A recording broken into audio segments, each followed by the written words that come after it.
Isso apareceu uma vez, eu fui numa palestra de Bill Gates aí, que a pessoa promoveu lá no Transamérica, tem que mostrar o futuro, a Lua, as estrelas, sair e pegar o questionamento da Marginal Pinheiro. Apareceu no microfone. Bom, nós temos uma quantidade aí de questões, aqui nós já temos aí material para a comunidade, para abastecer um ano de discussões. Eu vou deixar as perguntas com os senhores aí, o senhor levanta a mão, tem a moça com o microfone, só pedir que se apresentasse. Bom dia, meu nome é Erickson de Paula, da DCT Energia e professor doutor do MBA em Energia da USP. Queria mais uma vez cumprimentar o Luiz Nassif e o Dinheiro Vivo por esse tema que definitivamente está na ordem do dia. Os quatro mitos que o ilustre representante da Única mencionou, os quatro conhecidos são desmatamento, as emissões, o nicho, o Brasil como grande produtor e, finalmente, a questão da inflação dos alimentos. Então, na sua metáfora do jabuti na árvore, ele se sustenta nessas quatro pernas dele. E eu queria lhe cumprimentar por a clareza como você ilustrou esses mitos. A pergunta é a seguinte: numa das suas descrições, dos falsos dilemas que você coloca, eu queria pontuar o seguinte: dado que um dos números colocados aqui é aquela questão do balanço energético, né? Para produzir 1 litro de etanol do milho se gasta 7 vezes mais do que o etanol do Brasil. Nós vamos defender essa tese num congresso através de um artigo técnico na África do Sul, e esse tema, a base da defesa do etanol, para nós é extremamente valioso. E eu lhe perguntaria se há uma estratégia, né, do lobby americano na produção do milho, onde o milho, para a produção do etanol, representa 1/3 da produção de alimento, que é para alimento americano, e se não faz parte dessa estratégia trazer os benefícios do etanol, que é um grande concorrente dele, o etanol da cana, trazer para essa confusão da discussão e ele procurar, então, aliviar as desvantagens que o etanol do milho apresenta nesse contexto da produção de alimento. O grande produtor americano produz milho para alimento, 1/3 é para o etanol, e se não nos parece, então, que ele quer trazer o etanol da cana brasileiro para o foco dessa desvantagem, dessa discussão, e tirar proveito disso.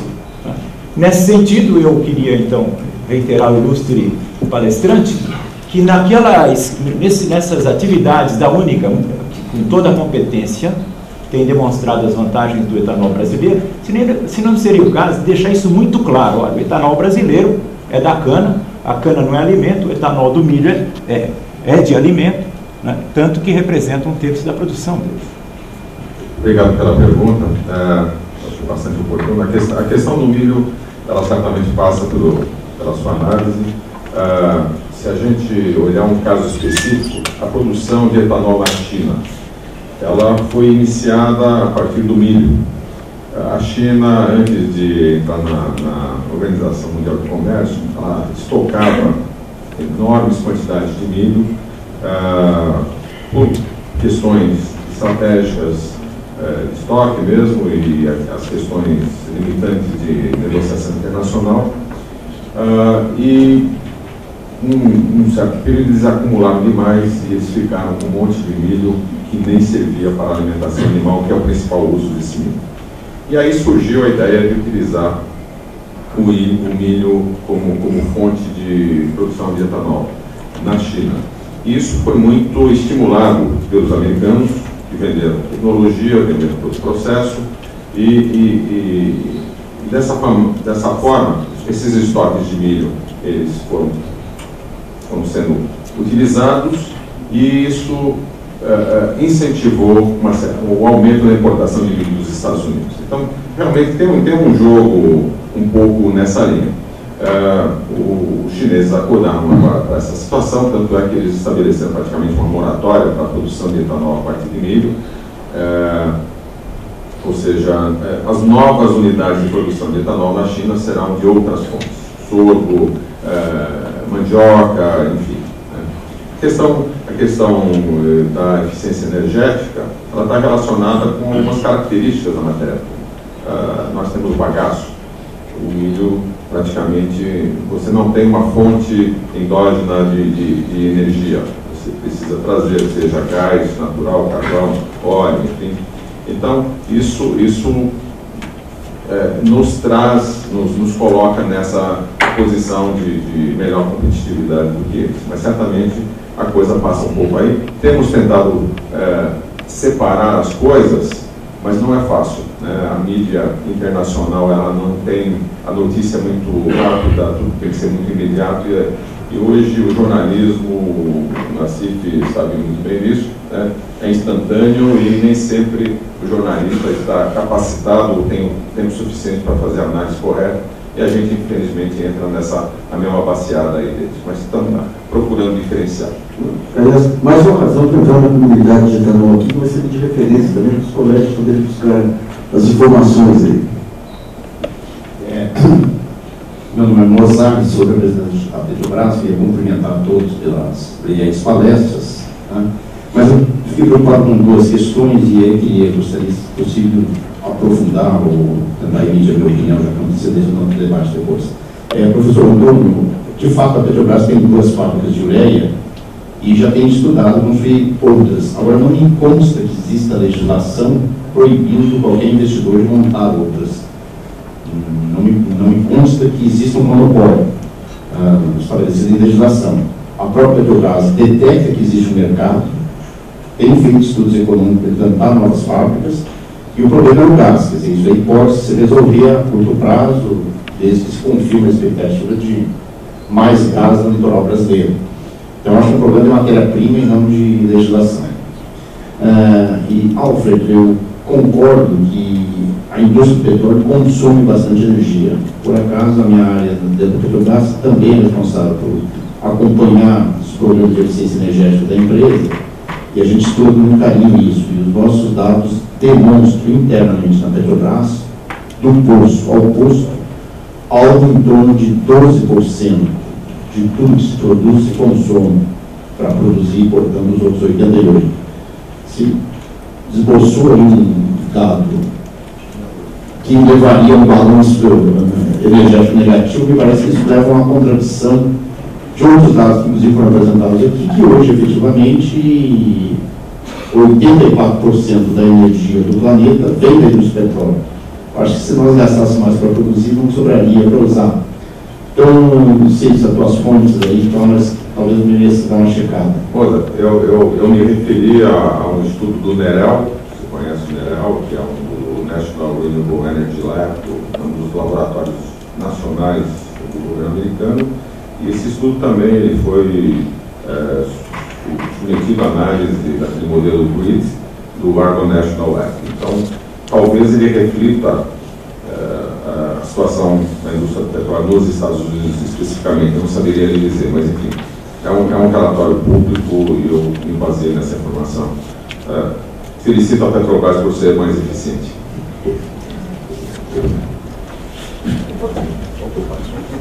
Eu queria fazer um comentário sobre a Petrobras, especificamente, muito rápido só. É que essa questão da dependência do Brasil de fertilizantes é tão grave, eu não vou repetir os números aí, e o mercado é controlado por tão poucas empresas, 3, 4 empresas controlam 80%, que eu acho que no Brasil só a Petrobras teria condições de investir e cuidar desse tema. Então eu apenas sugeriria que você fosse nosso porta-voz para levar uma discussão eventualmente a Petrobras investir mais. Isso eu acho que é um mercado, grande mercado atraente, e que eu acho uma questão estratégica do ponto de vista nacional, produção de fertilizantes. Acho que a Petrobras deveria dedicar um pouco mais, sugeriria, de atenção a esse tema e talvez investir mais, e acho que haverá retorno econômico, inclusive, para a Petrobras, ir atrás de produzir mais potássio, fósforo, nitrogênio para a agricultura brasileira. Se você me permitir essa observação. Outro dia, fazendo uma entrevista com um especialista do governo, parece que um dos fatores de segurança é a questão do preço do gás. Hoje está sujeito a essas oscilações por conta do modelo elétrico, Parece que isso seria um fator desestimulador. Procede essa análise? Bom, efetivamente, eu acho que não é tanta questão do preço, aí a gente passaria por tudo, né? Como foi demonstrado, os adultos e os insumos agrícolas vêm crescendo e isso vem alimentando o aumento dos produtos agrícolas. As pessoas precisam comer e, portanto, vão ter que pagar e precisam de adulto para garantir a produtividade. O problema é, efetivamente, de oferta de gás, né? O Brasil passou um período, logo que implantou o gasoduto, né? Brasil-Bolívia, pagava e mantinha o gás lá porque não tinha mercado. Então houve um esforço de desenvolvimento do mercado e uma política de preço para isso, etc.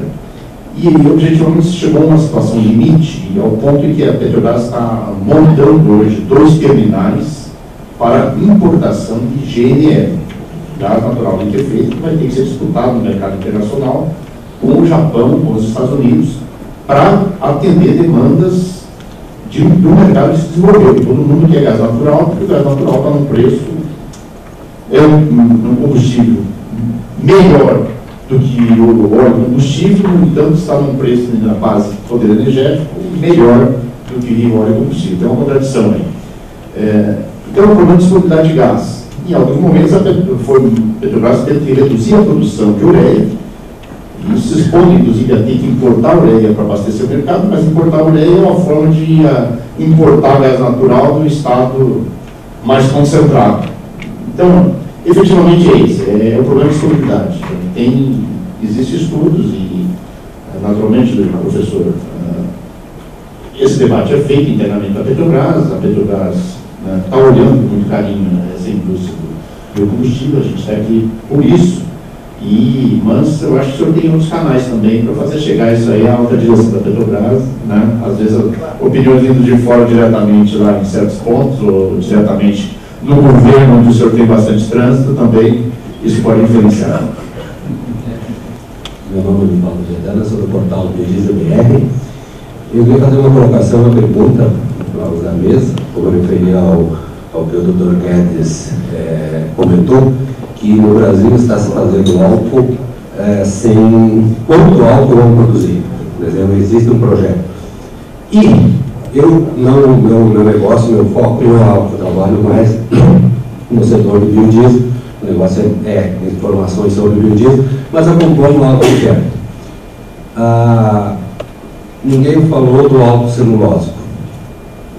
Cada dólar que o petróleo aumenta, a viabilidade econômica do álcool celulósico se aproxima.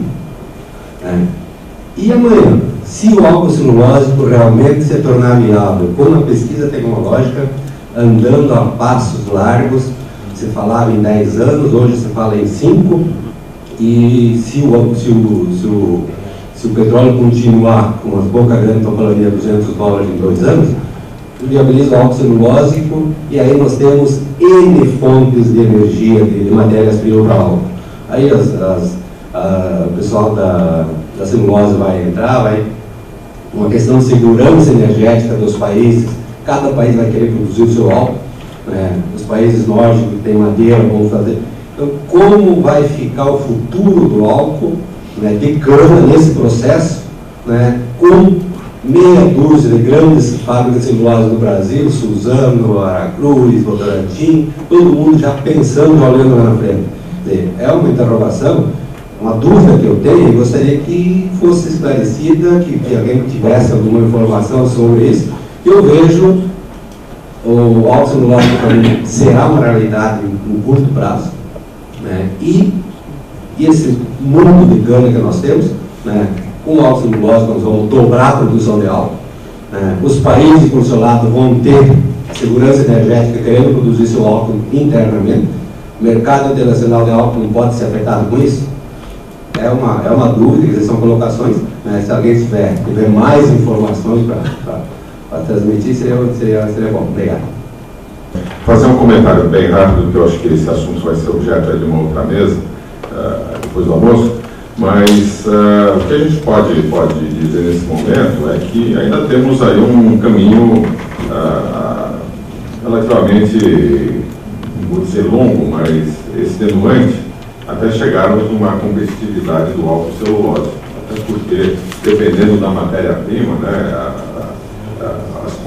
a constituição das plantas é diferente mesmo de uma variedade de cana para outra, celulose, lignocelulose, enfim, a lignina, tudo isso varia de uma planta para outra, e nem sempre uma técnica que se é aplicável para um produto é aplicável para outro. Hoje, eu diria que a celulose que nós temos na forma de palha e de bagaço, hoje o destino é energia, deve ser energia.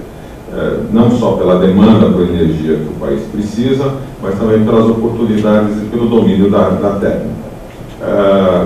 Há cerca de 20 anos que eu ouço que o álcool de celulose vem daqui a 5 anos. Então é uma técnica ainda não dominada comercialmente, tecnologias não dominadas comercialmente, eu acho que nós chegaremos lá em breve, mas aí nós precisamos chegar naquele ponto que foi colocado aqui. Qual será o nosso mercado? Até que ponto deveremos destinar, qual será o melhor retorno, a melhor aplicação dessa celulose? Será para energia, será para a produção de aminoácidos, será para a produção de celulose, enfim. Eu acho que o mercado e os custos e o domínio dessa tecnologia que vão nos mostrar qual é o melhor caminho. Eu tenho uma dúvida aí. Essa questão dos novos ciclos, você entra meio assustado nesse ciclo que você é campeão e pensando no ciclo que virá pela frente, né? A partir do momento que você monta toda uma estrutura, toda uma alcoquímica e toda uma estrutura, essa estrutura, o novo ciclo, mesmo depois de se tornar viável comercialmente, tem também todo um processo de maturação, ou seja, esse investimento que está vindo para cá é um degrau fundamental, independentemente dos ciclos que vêm pela frente. Né? Só que é isso. Só complementando, outro dia aí eu recebi um e-mail aí de um camarada aí nos Estados Unidos perguntando se a gente está olhando para essa questão do etanol de celulose, já que o etanol de celulose já estava conseguindo atingir a eficiência energética de 7,7 unidades, energia renovável para cada unidade de energia fóssil. Eu disse que o nosso etanol de primeira geração de cana já era superior comercialmente, era muito mais competitivo, enfim, já estava no mercado do que esse produto, que ainda é produto de laboratório. Só para acrescentar, efetivamente, né, está próximo, eu acho que está muito próximo de dominar. Agora, só registrar que, efetivamente, para a biomassa, hoje tem 2 mercados, quer dizer, tem um consolidado, que, dependendo de questões regulatórias, que foi registrado ali pelo representante da Cristal, né, tem que resolver aqueles problemas e está aí disponibilidade para um país com energia renovável, um país que precisa de energia todo dia mais. Começa a se desenvolver um mercado de brinquedos. Semana mesmo a gente recebeu representantes europeus interessados em comprar, de alguma forma levar a energia renovável do Brasil para lá e olhando brinquedos uma forma de levá-la, concentrado, etc. Então, algo muito próximo. E tem essa possibilidade, então, da hidrólise. Objetivamente, então, hoje já se tem 2 opções e se pode se pensar em otimizar esse uso de biomassa, essa disponibilidade de biomassa. Eu costumo falar, na hora do Rio de Janeiro, você caminha chutando resíduo de coco, que se tomou a água, fica aquele monte de celulose lá para ir para o lixo, tem aproveitamentos muito precários ainda. Então, se tem um potencial muito grande. E eu creio que, no momento em que dominarmos a hidrólise para produzir celulose, vai estabelecer um equilíbrio entre esses 3 mercados que eu, a priori, não sei qual é, não sei qual vai dominar. E tem uma parte da hipótese que é a gaseificação dessa biomassa para gerar diretamente outros produtos de maior valor agregado ainda.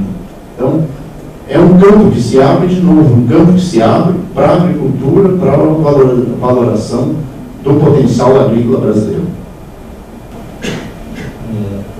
Meu nome é Flávio, sou da Universidade Católica de Minas Gerais. Eu queria, sobre esse tema, pedir uma colocação do Martinez. A cana, como gerador de biomassa no ambiente tropical do Brasil, ela, mesmo que a gente esse ciclo de álcool a partir da hidrólise, o álcool celulósico, a cana me parece ser imbatível também para esse novo ciclo. Eu queria que pudesse comentar sobre isso, Luciano.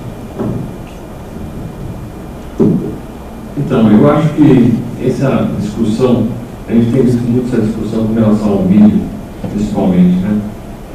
A forma que eu tenho visto hoje o papel da agricultura na produção de energia, quer dizer, ela entra no processo de produção, ela dá uma parada, você tira um pouco dela, produz energia e ela continua na cadeia. Tá? Então, quando a gente está falando do milho, não estou protegendo o milho, né? Mas é mais no sentido de o milho, ele tem um subproduto muito importante. Cada tonelada de milho que você moe, você tem quase 300 toneladas de 300 quilos de DDGS, né?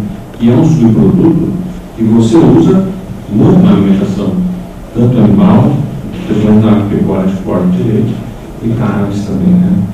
Então, quer dizer, muitas vezes a gente está esquecendo desses subprodutos quando a gente fala, principalmente assim, nessa parte de discussão que o milho está sendo usado somente para a produção de energia. É um negócio muito complicado isso aí, porque ele continua na cadeia. Tá? Então, é um negócio que nós não podemos esquecer, é isso aí, quer dizer, essa continuidade do alimento na cadeia.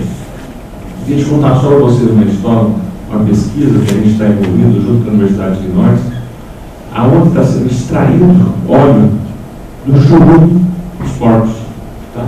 Então, aquele churume que sai do porco, então você usa aquilo lá e você também tira óleo daquilo ali. Tá?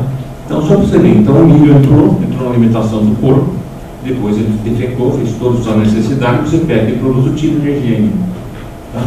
Então, eu acho que é isso que está falando, nós estamos necessitando pensar um pouco mais dentro da cadeia como um todo na ciclo, sabe?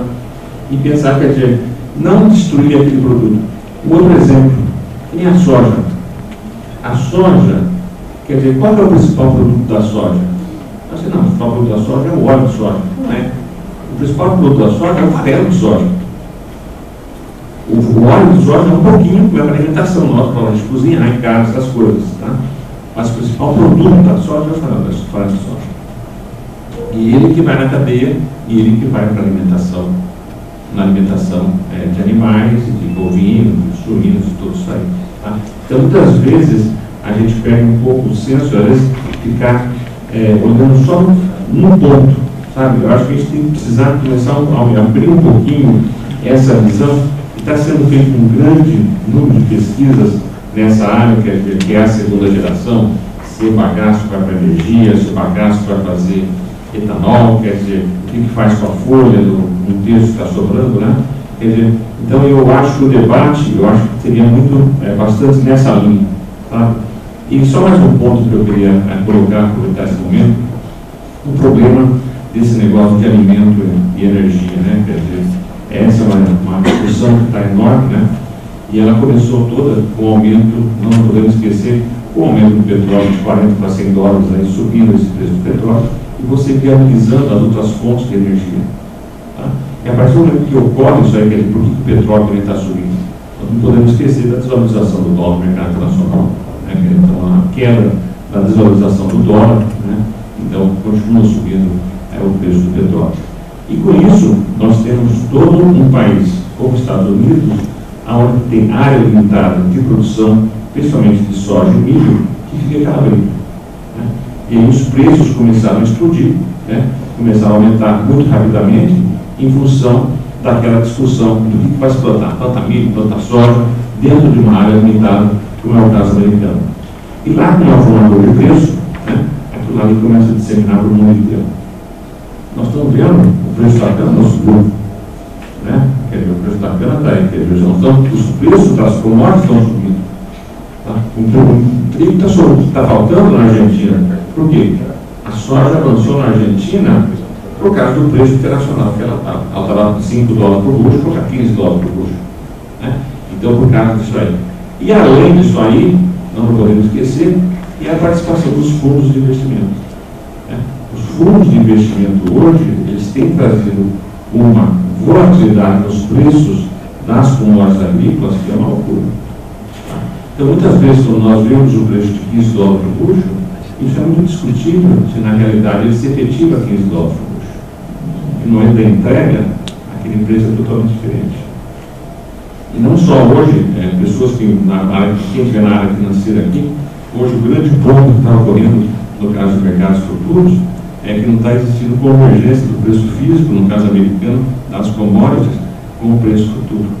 Chega no último dia de negociação, o preço futuro fica em um patamar e o preço físico fica em outro patamar. E fica um buraco lá. Tá?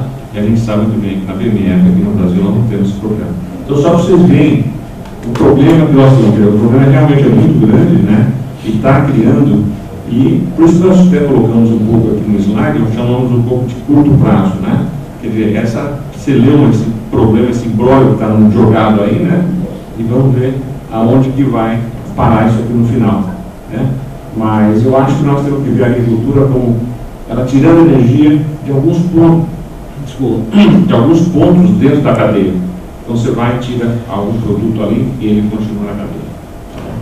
Aliás, tem um ponto importante que foi recentemente apresentado pelo Cipó, com a mudança da lei agrícola americana em 99, em vez de criar estoque regulador como era antes, o governo americano passou a dar diferença entre o preço mínimo para o agricultor, deixando os estoques nas mãos das multinacionais. E as multinacionais, como você tem, elas têm presença aqui na parte sul e na parte norte, elas jogaram os estoques para cá, ou seja, reduziram ao mínimo o estoque para rentabilizar e passaram a contar com a produção tropical no tempo do período da entre-safra lá e vice-versa. Com isso, você reduziu ao mínimo os estoques e abriu esse espaço aí para essa arbitragem maluca. Mas deixa eu só pegar uma coisa que eu não entendi direito. O que você fala é que quando você pega uma tonelada de milho para energia, sobram 300 quilos para alimentação. Exato. Ah, tá. São chamados DDGS, né? Dry Distiller Grain DDGS, Grain Solids. Tá. É um subproduto aqui. Seria que nem um bagaço de cana sem pressão, assim. Mas só que o bagaço de cana, que formava aquelas pilhas lá fora da usina, né? E a gente não sabia o que fazia, né? No caso americano, foi totalmente utilizado para racionamento, para alimentação de animais. Então ele substitui, é interessante, ele chega a substituir em 40% do farelo de soja. Isso não é computado nesse Exato, essa coisa está meio confuso, é isso que nós estamos fazendo toda essa parte de pesquisa que está sendo feita, né? Só para você ver, é uma coisa que a gente tem trabalhado hoje, é uma pesquisa que nós estamos se desenvolvendo, porque na hora que você vê o mundo, a gente tem dois modelos de produção. Se olha para os Estados Unidos, produção em cima de milho. Se olha para o Sul, produção em cima de cana. Pronto, isso aqui é um fato. Né? Na hora que você vê o Brasil hoje, de 360 dias por ano, quantos dias nós rodamos a usina? 240. Né? Nós ficamos aí quase 100 dias, 120 dias. Qualquer pessoa que está na área industrial, ele fica dando piruleta para saber que a indústria dele está fechada. Como que você fecha uma indústria por 120 dias? É uma loucura. Então, e por que fecha? Problema de matéria-prima. Né, eu não tenho matéria-prima para abastecer naquele momento. Tá? Então, hoje a gente está até fazendo um pouco de trabalho, uma coisa que eu vou falar um pouquinho, que chama usina flex. Né?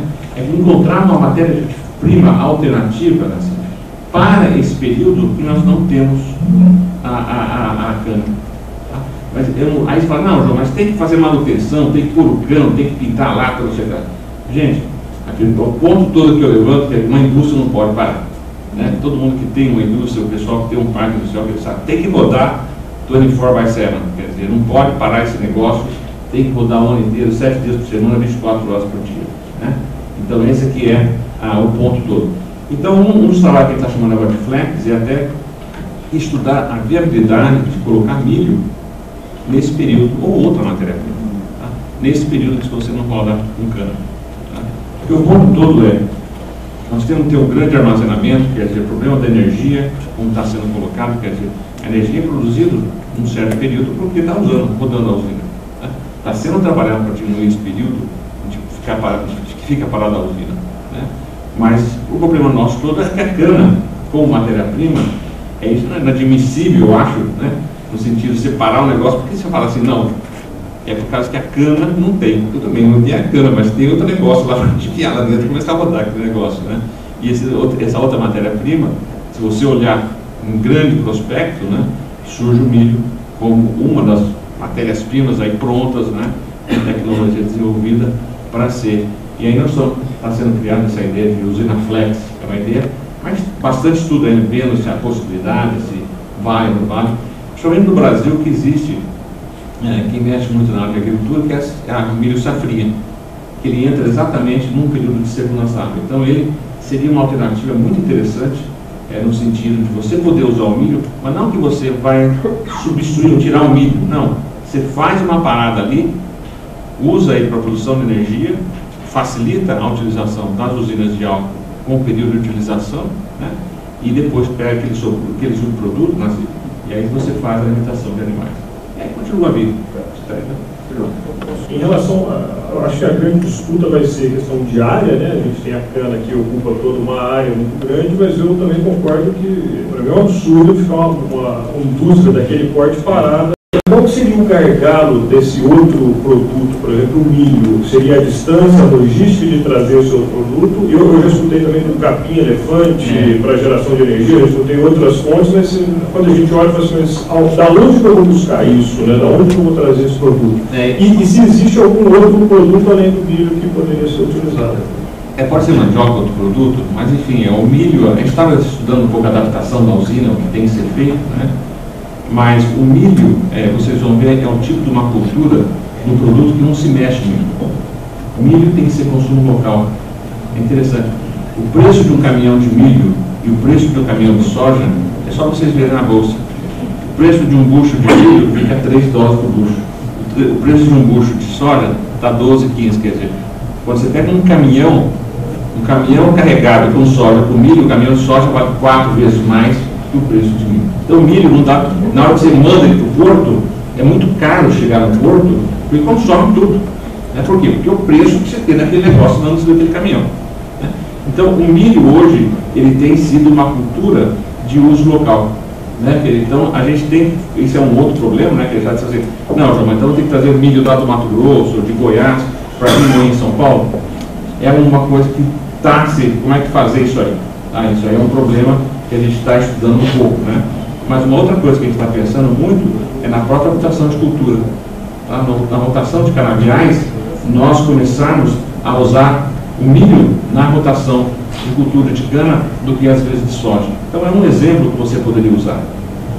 Uma outra coisa que eu queria falar aqui para vocês, no caso de São Paulo, que está tendo essa pressão, nós estamos tendo uma pressão, um problema de área, que nós estamos vendo, quer dizer, existe essa pressão, que a cana tem 90 toneladas por hectare, ou 100 toneladas por hectare, o que for. É interessante que só uma tecnologia, eu não tinha prestado atenção nisso aí, mas uma tecnologia chamada irrigação. Se nós utilizarmos irrigação, nós conseguimos aumentar a produção na mesma área de 40% a 50%.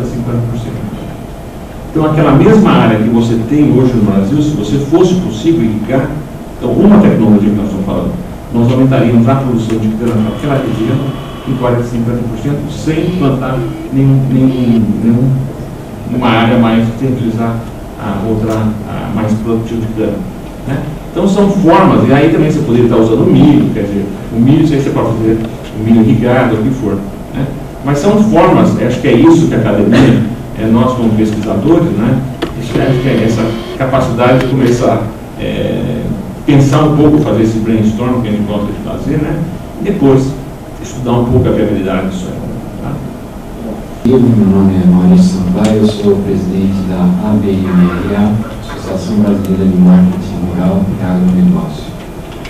Basicamente, nós somos uma associação que se compõe dentro do agronegócio, que a gente chama do dentro da porteira, ou seja, os principais fornecedores de fertilizantes, as principais indústrias defensivos, as principais indústrias fornecedoras de implementos, tratores, os principais veículos especializados no agronegócio, enfim, formamos um grupo bastante eclético e a gente enaltece aí esse evento.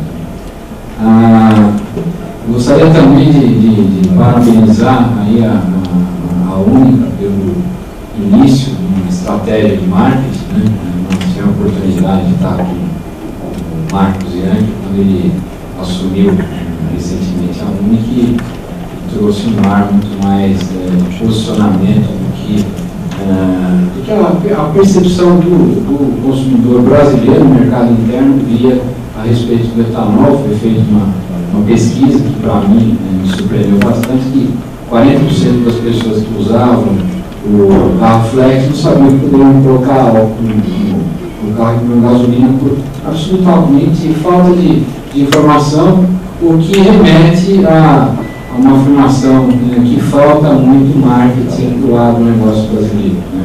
Nós somos a 8ª economia do mundo e o Brasil, em termos de marca, o Brasil é a 20ª, ou seja, tem um gap muito grande aí para a gente atingir em termos de investimento em marketing. Né? O motivo dessa colocação inicial é que realmente nas últimas reuniões entre os nossos diretores a gente viu que os cereais vão bem, que as culturas que nós mencionamos aí vão bem, mas como foi comentado pelo Dr. Guedes, o problema de mercado de cana não se tem um exato dimensionamento de oferta e demanda. Dessa forma, as nossas empresas associadas estão de portas abertas a reunir-se com a Única para a gente estabelecer um plano de marketing, um projeto de marketing, para dar realmente continuidade a esse esforço inicial que foi feito para divulgar e fortalecer a imagem do etanol, porque isso representa uma janela de oportunidade imensa. Né? A gente teria com o etanol soluções, sob o ponto de vista de meio ambiente, fantásticas, né? Que não são muitas vezes exploradas pela própria opinião pública. A gente pega táxi e ainda coloca o gás porque acha que o gás é um combustível mais econômico, quando na verdade nos preços atuais o etanol está muito próximo. Enfim, nós estamos de portas abertas aí para nos reunirmos e discutir a continuidade do projeto de comunicação. E parabéns novamente a ele. Bom, nós vamos fazer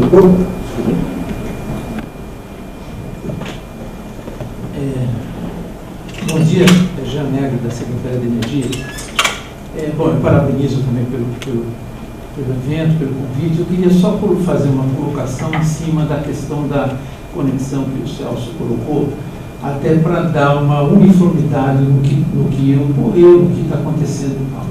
Há um ano atrás, realmente, o quadro que existia era um quadro que o Celso colocou, era um quadro de que a usina tinha que se relacionar com a sua distribuidora local, e isso criava, já que o setor não tinha um procedimento uniformizado, criava algum problema nessa conexão. Esse problema veio para a Secretaria, a própria Única, o DOP veio, a Secretaria falou, nós temos uma dificuldade para articular essas ações. Como a competência da geração, da transmissão, da distribuição da energia elétrica, de uma forma geral, é da União, o Estado buscou alternativas para avaliar esses entraves, essa dificuldade. Teve a criação da Comissão de Bioenergia, em abril, cujo professor Goldenberg coordenou.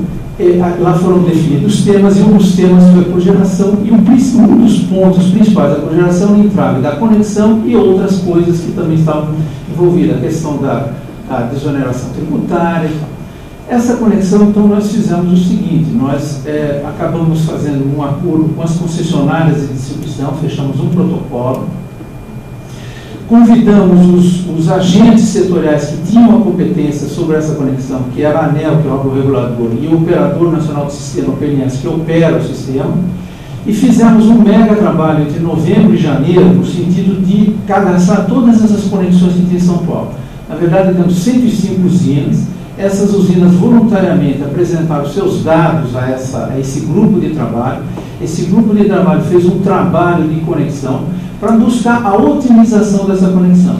Esse trabalho foi disponibilizado, esse trabalho serviu de base para o cadastramento dessas usinas no leilão de reserva, que seria agora em maio, certo? 2009 e 2010, para fornecimento.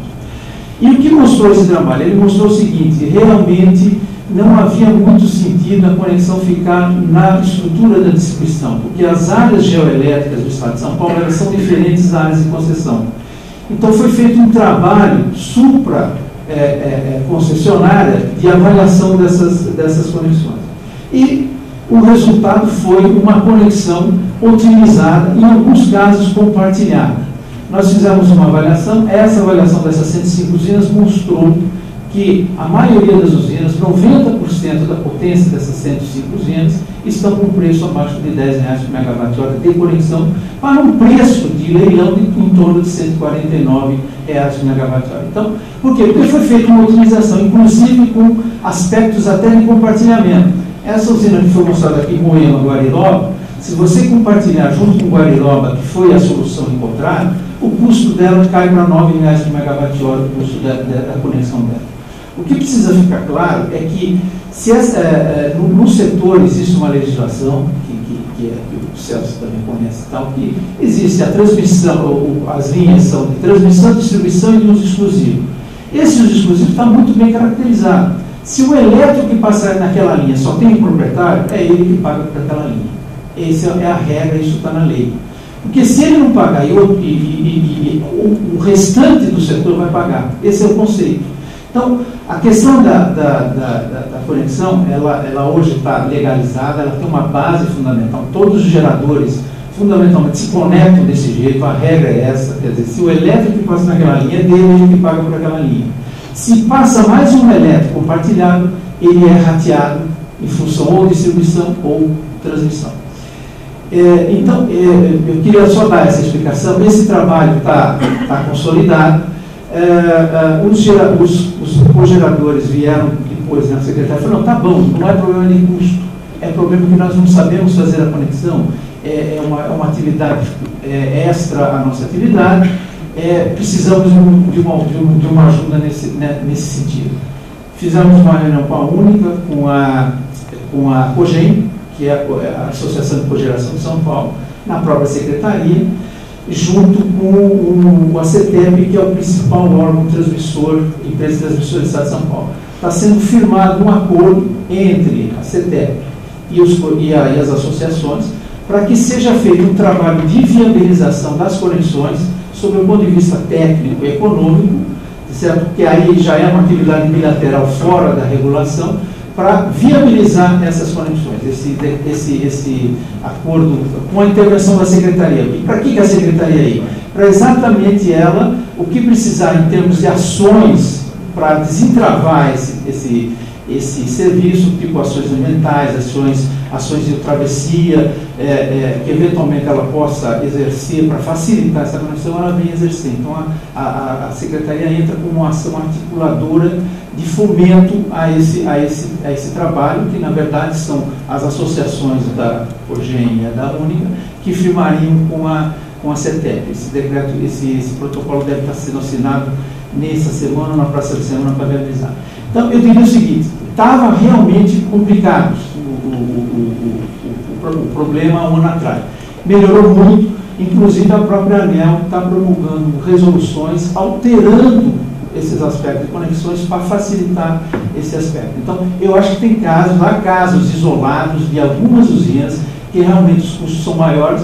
Infelizmente, elas não vão poder entrar porque elas estão muito longe da rede competitiva em relação às outras. Mas eu diria o seguinte, o Celso há de concordar com isso, que houve um avanço muito grande nesse ano, talvez não seja o avanço otimizado para o setor, mas ele agregou um valor importante para que essa geração se torne competitiva e faça parte do parque gerador do nosso sistema.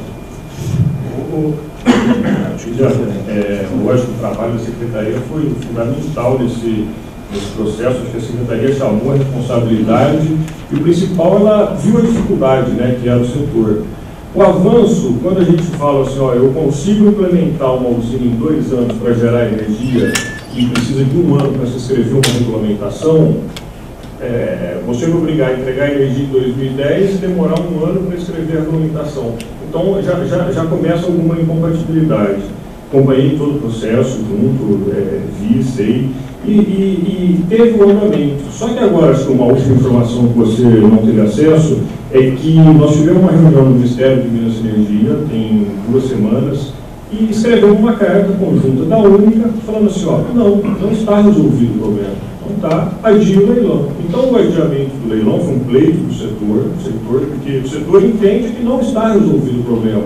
Então, adia o leilão, que a gente não tem disponibilidade para entregar energia em 2010. Nós não somos competentes para fazer isso, nós não sabemos fazer linha de transmissão, e, embora o eletro seja de uso exclusivo meu, ele vai sair da minha usina e vai parar aqui, né, nessa luz que ela está aqui. Então, ele não pode ser um uso exclusivo meu, ele é um uso sistêmico. Não adianta falar assim, olha, só eu estou usando.